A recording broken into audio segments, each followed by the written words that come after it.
Bueno, gente, bienvenidos a este video donde vamos a introducirnos a la programación orientada a objetos en Lua y Loop 2D. Este es más que nada un video conceptual donde explicamos por qué se utiliza la programación orientada a objetos desde un enfoque práctico, extendiendo el ejemplo de Arena 2D que hicimos en el video anterior y llegamos a implementar nuestra propia clase enemigo instanciando distintos objetos y refactorizando nuestro código fuente para que sea fácil de generar distintas instancias de enemigo. Así que bueno, si te interesa el tema, nos vemos directamente en el video. Bueno, en primer lugar incorporé dos nuevos sprites, el caballero y el esqueleto, que van a ser nuestros nuevos enemigos. Para entender por qué programamos orientado a objetos, tenemos que ver que si bien el jugador y el enemigo son entidades diferentes, tienen un comportamiento compartido, es decir, que el código fuente tiene ciertas similitudes. Tanto el enemigo como el jugador se inicializan. También tanto el enemigo como el jugador se actualizan. Y tanto el enemigo como el jugador se dibujan. Y a estas partes las definimos inicialización, actualización y renderizado. Es decir, que hay comportamientos similares y coincidencias en el código fuente que nosotros podemos identificar para reutilizar comportamiento. Es decir, que podríamos crear un nuevo archivo donde definiríamos todo el comportamiento de los enemigos y un segundo archivo donde también especificaríamos el comportamiento del jugador. A esto se conoce como separación funcional y en sí es una de las características que nos ofrece la programación orientada a objetos. Obviamente nosotros también podemos hacer esto en archivos sin utilizar programación orientada a objetos. Pero vamos a ver que es un componente esencial para entender cómo funciona la POO. Centrémonos entonces solo en la creación, tanto del enemigo como del jugador. El jugador tiene su propia tabla que me voy a llevar al archivo respectivo, de esta manera, y el enemigo tiene su propia tabla que voy a poner en el archivo enemigo, de la siguiente manera. Como vimos en el video de Arena 2D disponible en el canal, estas líneas de código me permiten inicializar un enemigo, crear el sprite, definir su ancho y su alto en función de la resolución del sprite y el punto de origen que nos va a ser útil para dibujar desde el centro. Y en cuanto al jugador, porque necesitamos algunas propiedades extra, teníamos la siguiente configuración. Lo que nos interesa es detectar que tenemos por un lado la creación del enemigo y la creación del jugador. Ahora, para usar esta funcionalidad en el main Lua necesito importar los archivos. Y esto lo hago con las sentencias requeridas de los archivos respectivos. Ahora bien, todas estas líneas de código que correspondían a la inicialización pueden ser reemplazadas por las funciones creadas en los archivos respectivos. Pero acá tengo un problema. ¿Cómo sabe el código fuente cuál de las dos funciones es crear? Porque tenemos tanto crear en jugador como crear en enemigo. Entonces, obviamente que si yo ejecuto esto voy a tener un error. Porque tengo cierta ambigüedad. No sé exactamente qué estoy creando. Una forma de solucionar esto es llamar a la función de forma diferente. Por ejemplo así. E incluso incluir parámetros respectivos para hacer configuraciones. Pero claro, si bien esto resuelve la ambigüedad, es decir, tenemos el funcionamiento que teníamos antes, esta estrategia implicaría que a cada método de creación lo tengo que llamar de forma diferente. Es una operación de creación, tanto para el enemigo como para el jugador. Pero a la vez, si yo no tengo una forma de programar que me permita estructurar comportamientos similares a determinados objetos, puedo tener este problema de ambigüedad. Entonces, la programación orientada a objetos se dispone como una forma de programar que nos permitiría resolver este tipo de soluciones. Ahora bien, el lenguaje de programación Lua, que es el que estamos usando, tiene sus propias características para implementar programación orientada a objetos. Y esto se va a hacer utilizando la tabla. Es decir, que yo puedo definirle una función a la tabla, asociarle este bloque de código como comportamiento a la tabla en cuestión. Y esto lo hago definiendo la siguiente línea. El nombre de la tabla, punto, la función en cuestión. Obviamente lo mismo puedo hacer en jugador. En vez de escribir crear jugador, jugador.crear. Y ahí tenemos la operación de creación asignada específicamente a la tabla. Y ahora sí, la llamada a estas funciones son mucho más explícitas porque sé que estoy llamando a la creación del jugador y a la creación del enemigo, simplemente asociando esa funcionalidad a la tabla declarada en cuestión. Obviamente, esto nos da algunas ventajas, pero como vamos a ver en siguientes ejemplos, tiene sus desventajas si quiero crear muchos enemigos. Bueno, cuando aprendemos que podemos asociar funciones a tablas, es súper común querer replicar este funcionamiento de forma explícita. Es decir, que si tengo más enemigos, simplemente creo más tablas con sus respectivas funciones.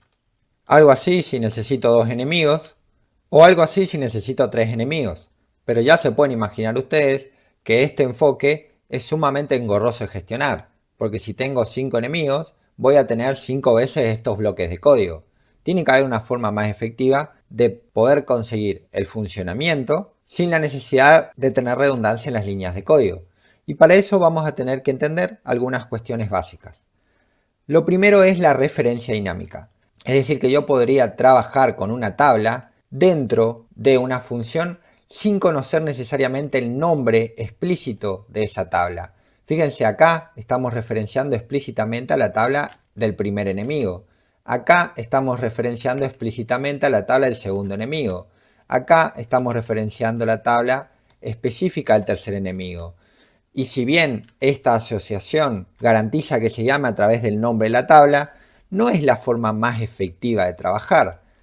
La referencia dinámica nos va a solucionar este problema. Entonces, ¿cómo se hace esa referencia dinámica? Bueno, en primer lugar, en la cabecera de la función, incorporo la palabra reservada self. Luego reemplazo las referencias explícitas al nombre de la tabla por la palabra self. Obviamente, todas las referencias explícitas. Quedaría algo así.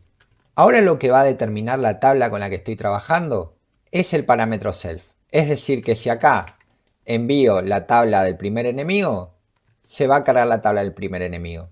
Mientras que si envío la tabla del segundo enemigo, se va a cargar la tabla del segundo enemigo. Eso lo puedo comprobar fácilmente en la llamada de inicialización. Al llamar crear, paso por parámetro la tabla que quiero cargar. Si corro el juego, funciona perfectamente. Pero ¿qué pasa si paso la tabla del enemigo 2? Ahí el juego se rompe, porque estoy cargando la tabla del enemigo 2 y en los restos bloques de código siempre trabajo con la información del enemigo 1. Tengo que obviamente adaptar las operaciones de renderizado y de actualización para que tengan en cuenta las referencias dinámicas a las tablas. Pero imaginemos que quiero solucionar de forma rápida este problema. ¿Qué puedo hacer para asociar la información de la tabla del enemigo 2 a la tabla del enemigo 1 y mi código funcione plenamente? Con esta asignación de la referencia a la tabla del enemigo 2 al enemigo 1, básicamente estoy pisando la información de la tabla del primer enemigo y el código funciona perfectamente.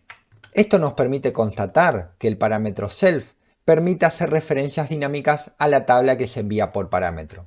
Es decir, que el uso de self, también conocido como una autorreferencia a la tabla u objeto en cuestión, es un mecanismo súper útil para poder cambiar el objeto que se envía para hacer una operación. Bueno, ahora que conocemos el uso del comando self, podemos programar nuestro renderizado y actualización para que funcione con todas las tablas que se envíen por parámetro. Iniciemos con el dibujado. Identificamos el renderizado del enemigo en la función draw, cortamos la línea de código, incluimos el parámetro self en la cabecera y reemplazamos las referencias explícitas por la referencia dinámica self. Nos quedaría la línea de código de la siguiente manera. Es importante identificar que self funciona como cualquier parámetro, así que si quiero agregar más parámetros en la cabecera de la función, simplemente los incorporo seguidos de self. Por ejemplo, si quiero cambiar el sprite, cada vez que se carga la información de la tabla, puedo utilizar un parámetro ruta y reemplazar la ruta estática del sprite por este parámetro ruta. Ahora vamos a main Lua y hagamos estas llamadas funcionar. Antes de pasar al main Lua, recordemos que para asociar la función de crear a la tabla, escribimos enemigo.crear. Lo mismo tenemos que hacer para enemigo.dibujar, de la siguiente forma. Ahora en la función de renderizado log.draw, escribimos enemigo.dibujar y pasamos por parámetro el objeto que queremos dibujar. Y en la creación del enemigo ahora tenemos que incorporar la ruta como una nueva configuración a definir. Por ejemplo, imaginemos que quiero usar el esqueleto y vamos a cargar la tabla enemigo. Entonces esta llamada permitiría la creación y el renderizado del enemigo a través de la función asociada a su tabla. Lo mismo podemos hacer para la actualización del enemigo. Identificamos toda la lógica que creamos. Esto recuerdo que lo programamos en el video de Arena que está disponible en el canal. Si tienes alguna duda sobre este código fuente, puedes remitirte a ese video. Acá en este caso simplemente lo vamos a cortar de acá y lo vamos a incorporar en la función actualizar. Cambiamos la cabecera para asociar esa función en la tabla. Incorporamos el parámetro self. La función con la referencia dinámica quedaría más o menos así. Siempre que ustedes ven el comando self, estamos trabajando con la información de la tabla, es decir, con la información del enemigo. Y en el caso de los parámetros, x e y serían las del jugador y delta time sería lo que sacamos de la función update. Y obviamente este comportamiento es común a todos los enemigos, porque todos los enemigos se mueven hacia el jugador. Y la referencia dinámica nos va a garantizar que esto funcione para cualquier tabla de tipo enemigo. Reemplazamos esta llamada por el código en el main Lua, el cual nos va a quedar algo así. A través de la tabla llamamos a la función actualizar. El primer parámetro es la tabla en cuestión. El segundo parámetro es la posición en X del enemigo. Le sigue su posición en Y. Le sigue su ancho necesario para el cálculo de distancia. Y por último delta time para hacer la sincronización frame a frame. Volvemos a ejecutar el juego y notamos que todo funciona correctamente. Ahora, referencia a las tablas con las que está trabajando de forma dinámica, la pregunta sería cómo esto me va a servir para garantizar que yo no replique todas estas funciones cuando quiero utilizarlas en otra tabla. Bueno, lo interesante de esto es que así como asociamos una funcionalidad a una tabla de forma explícita, nosotros podemos asociar este método a una propiedad de una segunda tabla. Parece medio chino básico, pero lo que nos va a garantizar es que nosotros podemos asociar una función ya creada a la propiedad de una nueva tabla. Esto implica que para enemigo 2, en vez de programar su propia función crear y su propia función actualizar y su propia función renderizar, nosotros a través de una propiedad podemos referenciar a la función ya creada. Es decir, que a través del nombre de la función yo puedo almacenar la referencia de esa función en una propiedad y a través de esa propiedad voy a poder llamar a esa función. No necesariamente los nombres tienen que coincidir, simplemente tenemos que reconocer que en la propiedad de una tabla podemos guardar la referencia a una función. Ahora, si quiero asociar estas tres funciones a la nueva tabla, lo puedo hacer así y puedo utilizar la tabla en cuestión, el nombre de su propiedad para llamar a esta función crear. Lo mismo con la función actualizar y con la función dibujar. Es interesante reconocer que aquí el parámetro es lo que determina la tabla que se está cargando. Esto solo puede funcionar porque antes implementamos las referencias dinámicas con self. Esto garantiza que cuando asocio la función a la propiedad de una tabla y esta función se ejecuta, los datos con los que se trabajan son los de la tabla en cuestión.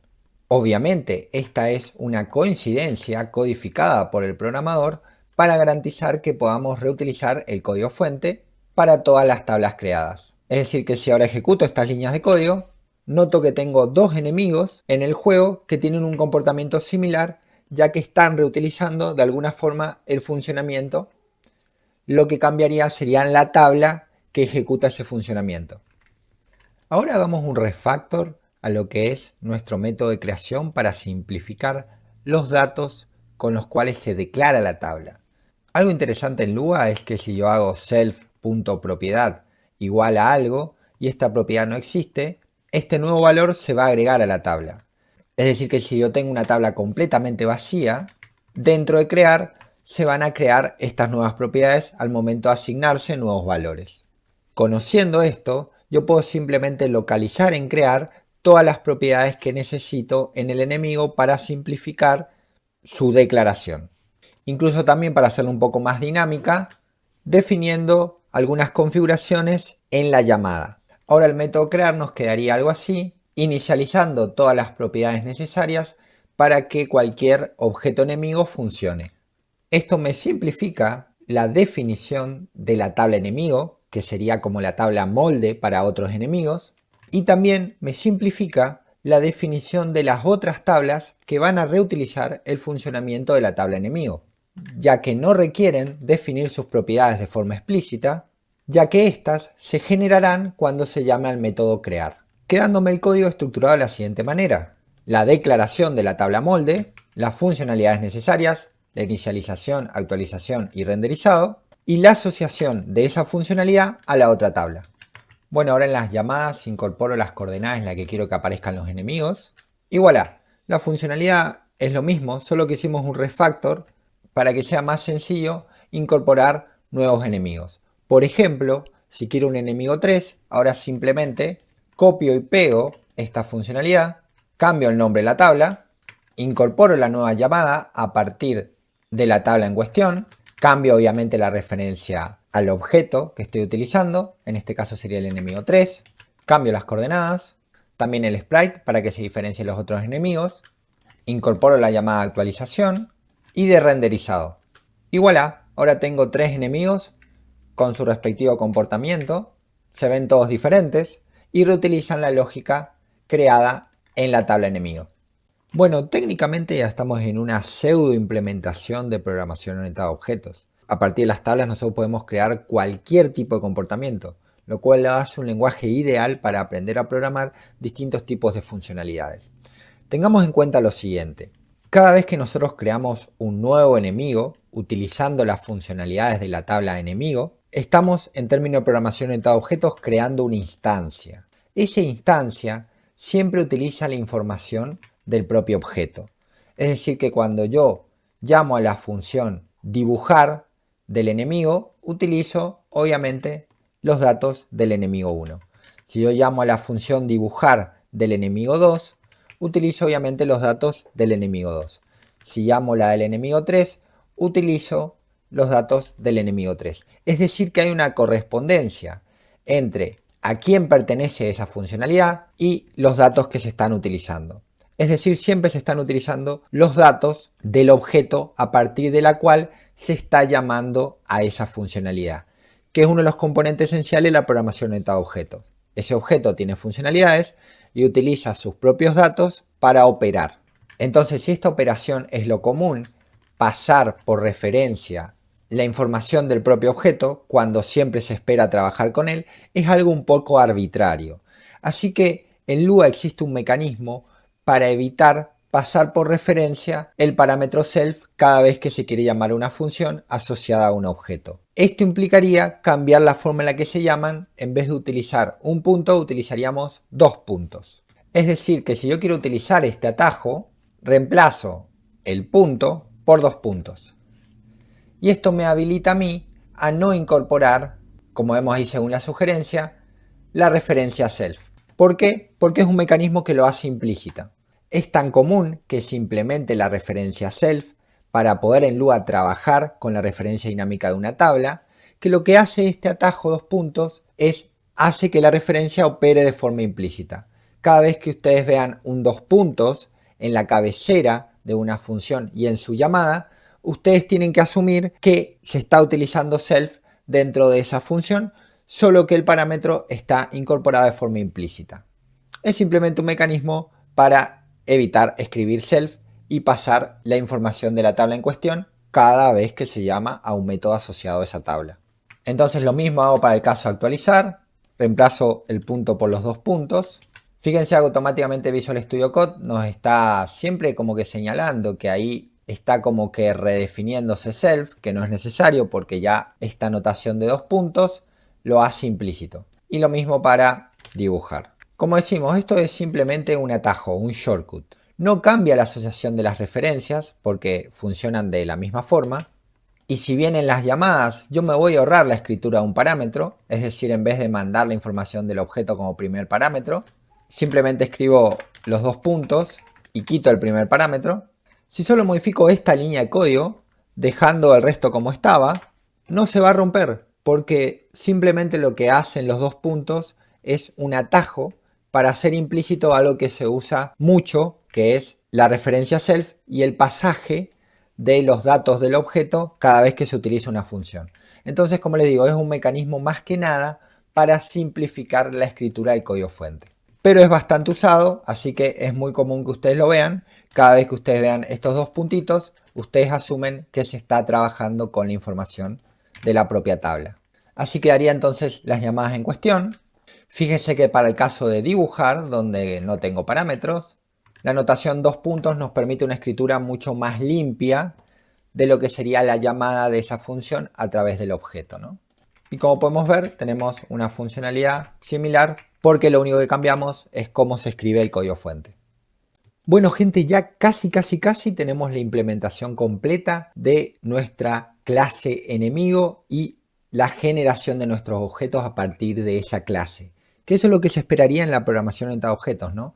Yo tengo una clase molde, en este caso en Lua siempre es una tabla, y a partir de este molde yo creo, actualizo y dibujo otros enemigos. El problema que yo tengo acá es que las instancias las estoy creando de forma explícita. ¿A qué me refiero con las instancias? Bueno, ¿vieron cuando ustedes declaran la tabla, esta tabla enemigo 2 y enemigo 3, y hacen las llamadas de los métodos crear, actualizar y dibujar a través de la definición previa de esa tabla? Bueno, esta es una definición explícita del objeto. Yo como programador, si tengo 10 enemigos, tengo que seguir creando las 10 tablas.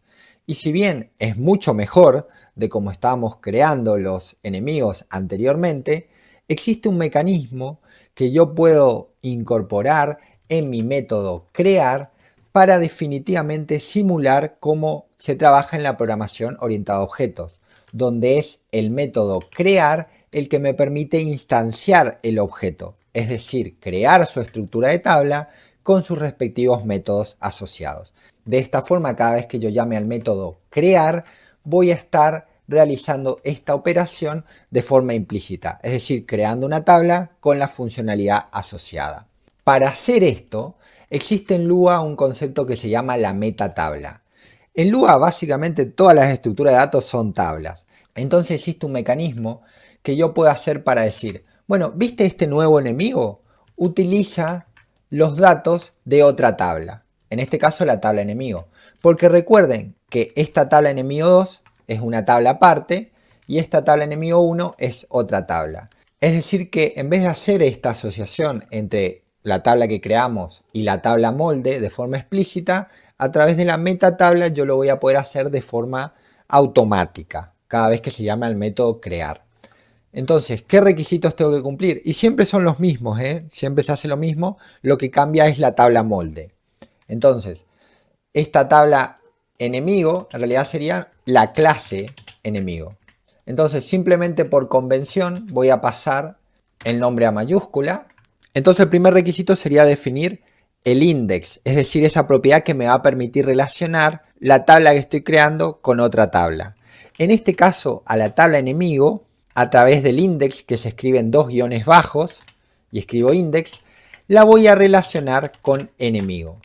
¿Por qué? Porque la tabla enemigo, por el momento, tiene toda la funcionalidad necesaria, que sería crear, actualizar y dibujar.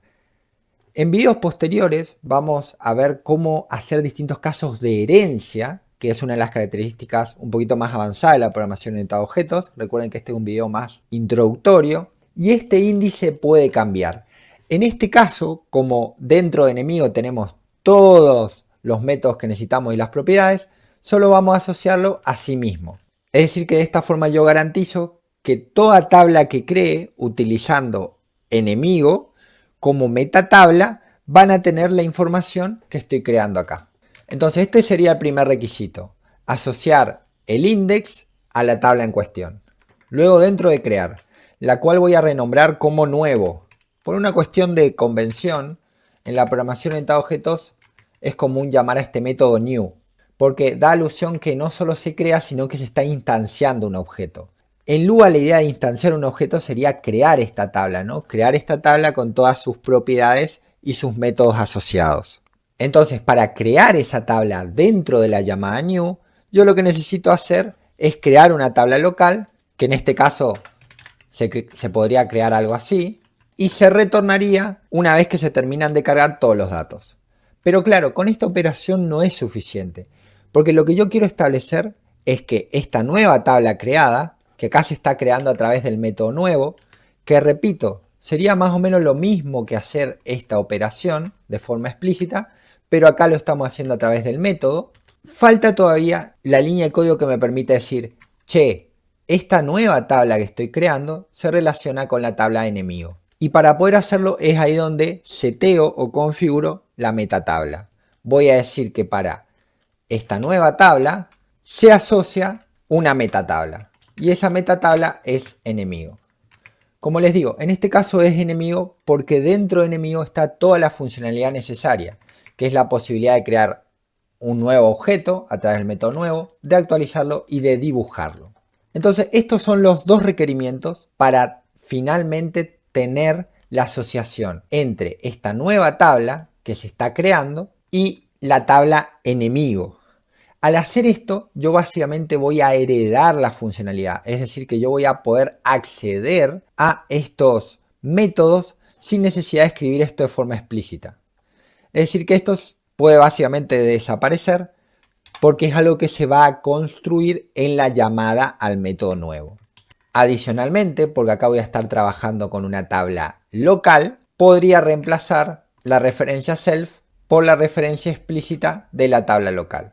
Y nos quedaría algo así para tener mayor especificidad de dónde se está cargando estos datos. El resto funcionaría igual, porque obviamente la referencia self siempre va a operar con los datos a partir de los cuales se llama esta función. Ahora lo que cambia es cómo se están instanciando, es decir, cómo se están generando estos objetos, es decir, estas tablas. Antes nosotros las creábamos de forma explícita, ahora las vamos a construir cada vez que se llame al método nuevo a través de la clase enemigo. Entonces, gracias a esta sentencia, se llama nuevo y esta nueva tabla se referencia en enemigo 1. Y ahora al momento de actualizar, como podemos ver a través de dos puntos llamando al método correspondiente, tenemos el funcionamiento para los tres enemigos en cuestión y lo mismo para el caso de dibujar. Como notamos aquí, tenemos entonces a través de nuevo la generación de una nueva tabla que asocia como metatabla enemigo, lo cual le permite tener acceso a los otros métodos. Es decir, que esta nueva tabla de alguna forma tiene asociada esas funcionalidades de forma automática. Bueno, si bien la programación orientada a objetos de primera mano puede parecer medio difícil de implementar, una vez que sorteamos esa dificultad, podemos notar que tiene algunas ventajas innegables, como por ejemplo la facilidad para crear nuevos objetos y también para extenderlos. ¿A qué nos referimos con extenderlos? Por ejemplo, vamos a hacer un ejemplo. ¿Se acuerdan que nosotros teníamos un modo debug que creamos en el video de la arena? Si yo pongo esto en true, básicamente puedo depurar los hitbox del jugador y los enemigos. Pero obviamente no está funcionando actualmente para los enemigos porque yo lo desactivé al momento de incorporar el enfoque de la programación orientada a objetos porque obviamente iba a crashear. Entonces vamos a ver cómo fácilmente podemos implementar esta función debug y automáticamente el comportamiento se extendería a todas las instancias creadas a través de la clase enemigo.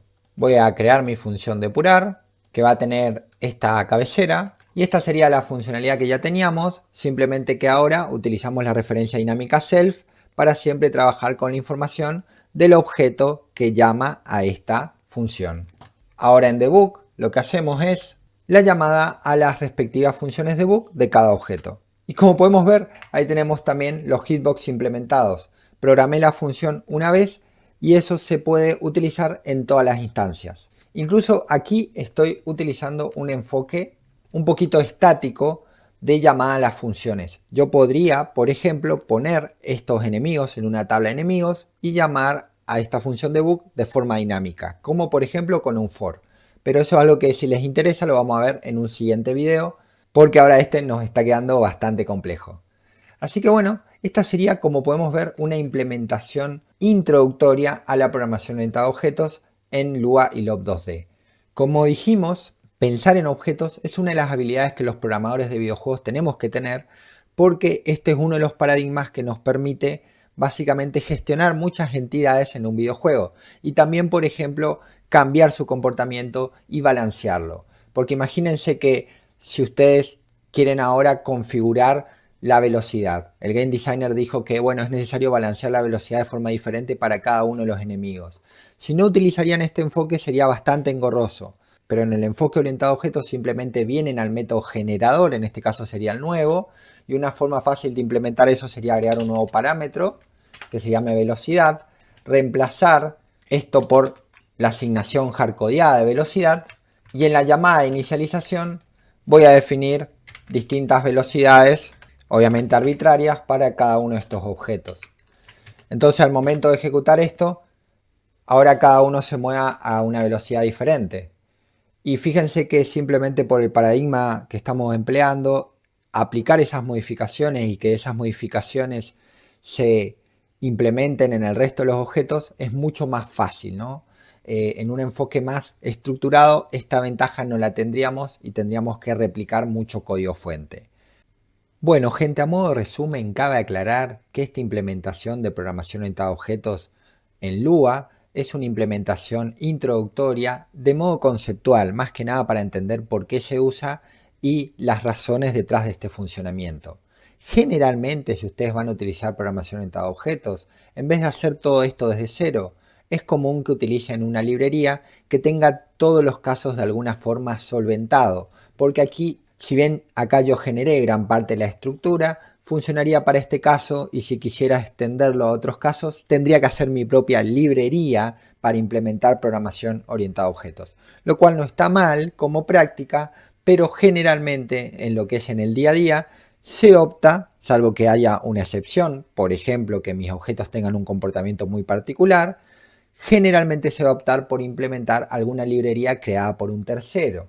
Es decir, que si ustedes quieren hacer una implementación más robusta de programación orientada a objetos, existen librerías especializadas que pueden utilizar. De hecho, ustedes saben que el Lob2D tiene un apartado de librerías donde pueden encontrar distintas funcionalidades codificadas y probadas, es decir, un poco más estables, para distintos casos. Yo, además de lo que es la página de librería del Lob2D, recomiendo este repositorio de GitHub que básicamente tiene un listado que voy a dejar obviamente en la descripción, de distintas librerías para trabajar con Lob2D, y como pueden notar más abajo va a tener un apartado donde dice OO de Object Oriented Programming, es decir, programación orientada a objeto, y acá tienen distintas librerías que ustedes pueden utilizar, que tienen determinado tipo de soporte, determinada notación, pero funcionalmente hacen básicamente lo mismo, lo que comentamos de forma introductoria. Si quieren empezar por alguna, pueden elegir según preferencia de notación. Tienen esta librería Classic, que como pueden ver, tiene ciertas características que estuvimos hablando. La idea de programar orientado a objetos es más o menos la misma. Lo que va a cambiar va a ser la funcionalidad y la notación que provee la librería. Algunas de ellas van a intentar emular cómo se escriben clases en otros lenguajes, ¿no? Pero bueno, ahí les dejo en la descripción para que chequen con qué librería ustedes se sentirían más cómodos implementar programación orientada a objetos.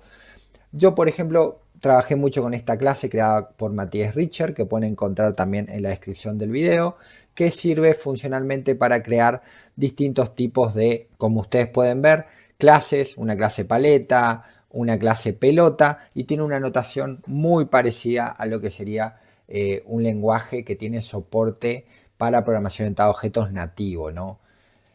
Si bien Lua tiene muchas ventajas, una de las situaciones en las que nos pone es que si nosotros queremos algo específico tenemos que crearlo nosotros mismos.